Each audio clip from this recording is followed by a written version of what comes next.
যেহেতু দুই নবীর নাম, তো আমরা আপনার কাছে বড় আশা করি দুইটা নবীর নাম নিয়ে আপনি আসেন, মোহাম্মদ একটা, ইউনুস একটা। সুতরাং দুই নামের মর্যাদা রাখেন, জীবনের শেষ খেলা একটা খেলে দেন, যে এই দেশে কোরআনের বিধান আমি যাওয়ার আগে কায়েম করে দিয়ে গেলাম। 92% এই দেশে যারা আছি আমরা, হিন্দু, খ্রিস্টান, বৌদ্ধ, মুসলিম, সব কৃতজ্ঞ থাকবে। এই কথা বলেন না কেন? এটা একটা দেখার আশা জাগে, সারা জীবনের আশা আমার, যে কোরআন দিয়ে কি করে চলছে দেশটা আমি যেন দেখে মরতে পারি। বলেন আমিন। কোরআনের পাখি যতগুলো স্বপ্ন দেখেছিল সবগুলোই আল্লাহ দেখিয়েছে। উনি যা বলেছিল না যে এখান থেকে শুধু নাড়া দেওয়া হবে, দিল্লি পড়বে, তাই পড়েছে। খালি বলেছিল যে ইঁদুরের গর্ত পাবে না জালেমরা, তাই পাচ্ছে না। যেটা যেখান থেকে মুখ বের করছে কেরামত কাজীর মতো সেটা ধরা পড়ছে। উনি বলেছিল যে এই দেশে আমার আশা, আমার বিশ্বাস, কালেমার পতাকা পথ পথ করে উঠবে। উনি দেখতে পারেন নাই ওনার নায়েবে রাসূল আমরা আছি না? এই কথা বলেন না কেন? আমাদের স্বপ্ন এইটা, আমরা যেন চোখে দেখে যেতে পারি। বলেন আমিন। আমার কথা ছিল আমি আপনি ইসলামে পরিপূর্ণ প্রবেশ করেছি কিনা। আল্লাহ প্রথমে ডাক দিলেন ইমানদারকে। আর ইমানদার কারা? এই হাদিস দ্বারা প্রমাণিত। ভালো কাজ দেখলে আপনার ভালো লাগবে, অন্যায় দেখলে আপনার কাছে কষ্ট লাগবে। যদি লাগে তাহলে বুঝবেন আপনার ঈমান আছে, যদি না লাগে আপনি যত বড় বুজুর্গ দাবি করেন আপনার ঈমান নেই। অদখলো বহু বছর এইটা আল্লাহ বলেন সবাই মিলে প্রবেশ করো ফিসিলমি, ইসলামের মধ্যে কাফা, পরিপূর্ণভাবে। আল্লামা বাইজামি রহমাতুল্লাহ আলাইহি, নাসিরউদ্দিন বাইজামি উনি লিখেছেন, তুমি যে আল্লাহর ইসলামে পরিপূর্ণভাবে প্রবেশ করলে তার প্রথম প্রমাণ হচ্ছে আত্মসমর্পণ করা। তুমি যদি দেখো যে আমি আত্মসমর্পণ করেছি, তাহলে বুঝবে যে আমি ইসলামে প্রবেশ করলাম, এখনো পরিপূর্ণ হয়নি, আরো 4টা আছে। 1 নম্বরে আপনি আত্মসমর্পণ করবেন কার কাছে? কোরআনে কারীম আমাদের জাতির পিতা ইব্রাহিম নবীর উদাহরণ সেট করেছে।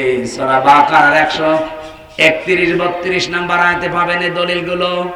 ইয ক্বালা লাহু রাব্বুহু আসলিম ক্বালা আসলামতু লিরাব্বিল আলামিন। স্মরণ করো ওই সময়ের কথা যখন আমাদের জাতির পিতা ইব্রাহিম নবীকে আল্লাহ বলেছিলেন আত্মসমর্পণ করো। উনি বললেন আমি আত্মসমর্পণ করলাম, স্যালেন্ডার অলরেডি করে ফেলেছি। ওনার স্যালেন্ডারের ধরন কি ছিল? এখানে কয়টা ধরন পেয়েছি আমি, এদিকে তাকান। 1 নম্বরে উনি ধরন দিয়েছেন গাছের মাথায় বসে কোড়াল দিয়ে কাটছিলেন। আল্লাহ বলেন আত্মসমর্পণ করো আসলিম। তিনি বললেন এখানে বসে কিভাবে করা যায়?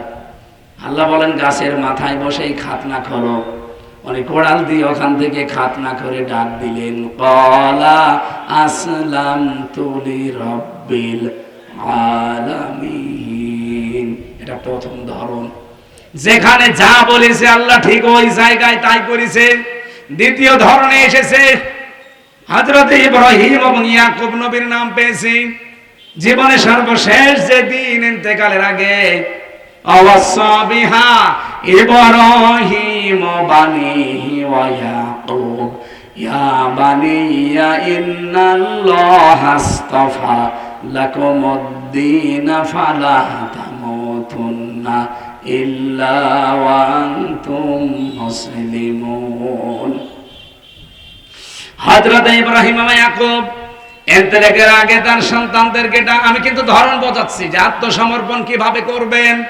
1 নম্বরে যেখানে যা বলেছে সেখানে তাই করা। ওনার জীবনে বড় বড় 50টা পরীক্ষা পেয়েছি আমি।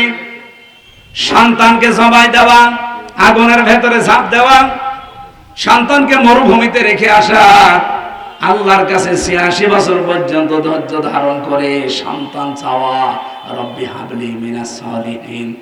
এরকম 1টা 2টা না, পুরা জীবনে তার 50টা পরীক্ষা ছিল। প্রতিটি পরীক্ষায় আমার আল্লাহ তাকে উত্তীর্ণ করেছেন। এজন্য যেখানে যা বলেছে আল্লাহর সঙ্গে সঙ্গে তিনি পাস। আল্লাহ রাব্বুল আলামিন বলেন তার দ্বিতীয় ধরন ছিল এইটা। জীবনের শেষ দিন ইন্তেকালের আগে সন্তানদেরকে ডাক দিয়ে বললেন আমার কলিজার টুকরা সন্তানেরা, অবশ্যই আল্লাহ তোমাদের জন্য মনোনীত করেছেন একটা দিনকে। এজন্য দিনের আগে আলিফ লাম দিয়েছেন। আলিফ লাম শুধু শেষ না, এর আগে কম আছে, লাকুমুদ্দিন।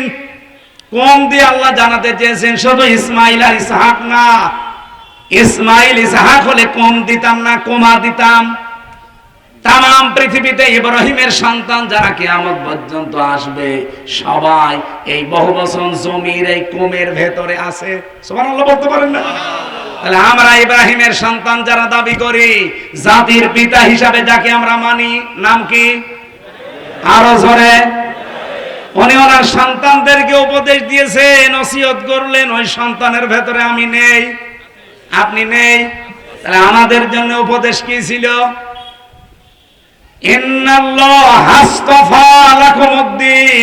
অবশ্যই আল্লাহ তোমাদের জন্য একটা দিনকে মনোনীত করেছেন, নির্বাচিত করেছেন, পছন্দ করেছেন। এখন দিন কি? এই রাতের পরে যেটা আসবে ওই দিন। বলেন বলেন। পড়া কোরআন শরীফে আমি দিনের 19টা অর্থ পেয়েছি। প্রতিটি জিনিসের সামনে আপনাকে আত্মসমর্পণ করা লাগবে। সবচাইতে বেশি আমার কাছে পারফেক্ট মনে হয় দিন মানে জীবন ব্যবস্থা, ইসলাম। এজন্য ইন্নাদ-দীনা ইনদাল্লাহিল ইসলাম আফা গায়রা দীনিল্লাহি ইয়াবগুন ওয়া লাহু আসলামা মান ফিস সামাওয়াতি ওয়াল আরদ ওয়া মান ইয়াবতাগি গায়রাল ইসলামি দীনান ফালা ইউকবাল মিন।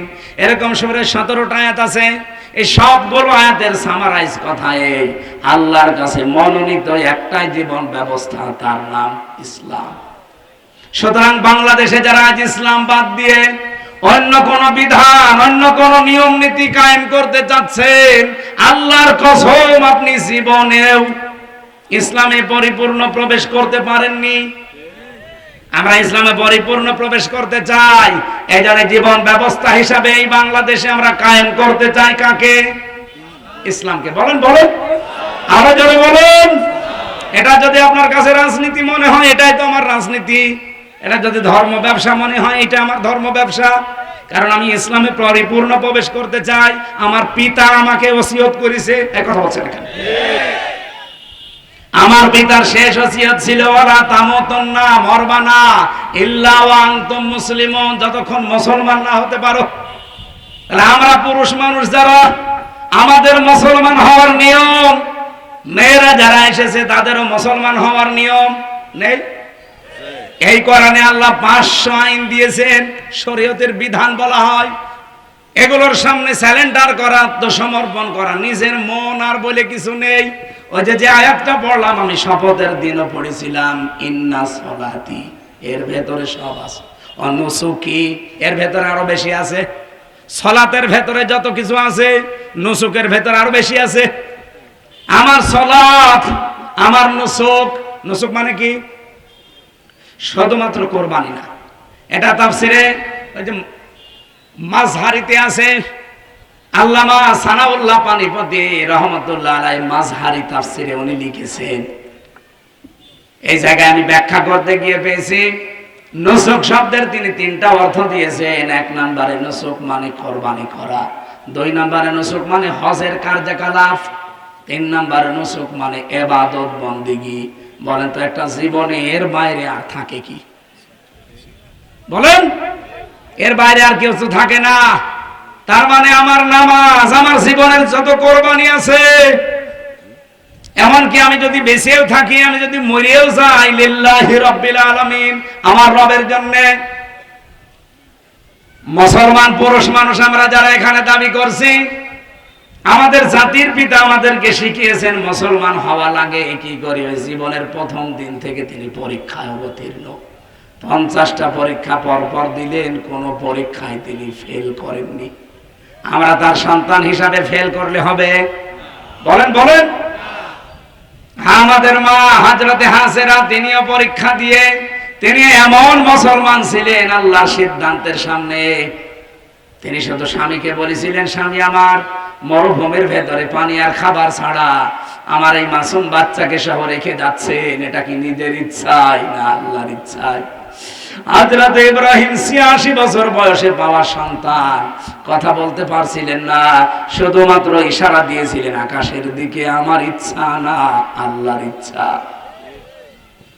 হযরত ইব্রাহিম নবী আলাইহিস সালামের কথা ইঙ্গিত দেওয়ার পরে হাজেরা আমাদের মা, তিনি যে কথার জবাব দিলেন যে নিশ্চিন্ত মনে বাড়ি ফিরে যান, ওই আল্লাহর উপরে আমার ভরসা এতটাই বেশি আছে, যার আদেশ মতো আপনি আমার সন্তানকে মরুভূমিতে রেখে গেলেন, উনি জীবনেও আমার সন্তান আর আমাকে পানি আর খাবারের অভাবে মারবেন না। তার এই বিশ্বাস সত্য হয়েছিল না হয় নাই? এখনো পর্যন্ত তার প্রমাণ চমচম। এক কথা বলে দেখেন, নবী ইব্রাহিম দোয়া করেছিলেন আমার সন্তানদেরকে ফল ফলাদি দিয়ে তুমি রিজিক বৃদ্ধি করে দেবে। আপনি দেখেন খালি পাহাড় পাথর আর মরুভূমি, কিচ্ছু নেই, অথচ আরব জানে কোনো খাবারের অভাব আছে? ইব্রাহিম নবীর দোয়া এটা, উনি হাজার হাজার বছর আগে দোয়া করেছিলেন, ওখান থেকে আরম্ভ হয়েছে। যদি ইব্রাহিমের আদর্শ আজও তারা মেনে চলতে পারে, তাদের অভাব কোনোদিন হবে না। আমরা ইব্রাহিমের সন্তান দাবি করছি, আমাদের মা বোনদেরকেও হাজেরার মতো এরকম তাওয়াক্কুল করা লাগবে, ভরসা করা লাগবে। কার প্রতি? ৮৬ বছর পর্যন্ত তার সন্তান হয়নি, কোনদিন তিনি মাজারে যাননি, কবরে যাননি, কোনো বাবার কাছে যাননি। আর আপনি আপনার ভেতরে আকীদাটা, আমি এই যে ইসলামে প্রবেশ করার 5টা কথা বলছিলাম, তার দ্বিতীয় নম্বর এটা, আকীদা সাফ করা লাগবে, আকীদা বিশুদ্ধ করা লাগবে। অধিকাংশ মেয়েদের নামাজ আছে, রোজা আছে, পর্দাও করে, কিন্তু একটু অসুখ বিসুখ হয়ে গেলে, সন্তানাদি হতে একটু দেরি হলে ওর আর মাথা ঠিক থাকে না, চলে যায় একবারে আটরশি, একবারে চলে যাচ্ছে যে সুরেশ্বরী। আর এই যে গোয়ালন্দ ঘাট পাওয়ার আগে এক মাজার আছে, অনেকে যে মাথা ঠোকাচ্ছে। এমনকি আমার মতো হুজুর পেলেও অনেকে পাগল হয়ে যায়। সেদিন বগুড়াতে এক মহিলা এসে বলছে, মহিলা না স্বামী পাঠিয়েছে, ওর স্বামী এসে বলছে হুজুর আপেল পড়ে দেন। আমি এসে ফাতিহা পড়ে ফু দিলাম, আমার কানের কাছে মুখ নিয়ে